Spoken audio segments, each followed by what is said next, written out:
Nyika yose yeZimbabwe inopanika ichiona nechitiko chaitika muzuva ranhasi. Aiwa, zvavhundutsa vanhu. Vanoona aiwa Kempo Mohad achikomishina mota dzemapurisa, mabrand new motor vehicles. At the same time tiri kuona kuti munyika yeZimbabwe hamuna kana maambulances. Tinoona kuti mota dzakomishiniwa muzuva ranhasi muri yeZimbabwe dzinonyatsa kuoneka kunzi aiwa dai akanga ari maambulances tingade tiona kuti the regime under Idi Mnangagwa nyika ingade ichiprogressa. Sarambe namashukwana mudanyogwa muzuva ranhasi kuti subscribe like turn on the bell icon. Pane nhau dzinobuda vamwe vangadai vasingazivi.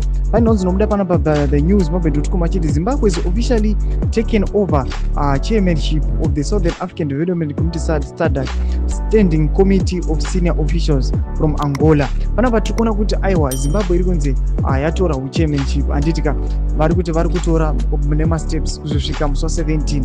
Panapa tiri kuona kuti the government yaIdi Mnangagwa vari kukomishina mota dzamuri kuona idzi zvashamisa vanhu vachiti government yaIdi Mnangagwa iri capable yekuita zvinhu zviri great, but nekuda kwekuti sezvotogona huko chikona vachiti aiwa this is the regime under cooked Idi, noda kwekuti aiwa they are looting mafunds enyika yeZimbabwe. Chimbofunga kuti mari yavabuda aitada kukwanisa kuklinga on to power imari yakambowanda sei, yaikambonzi imari yakawanda kwazvo. Kunyange nekuwanda kwayo chifunga kuti mari iyo each and every time igirwa pasi petsoka ichibuda ichirawo nedzimwe nyika, mari iyo inenge yakawanda sei.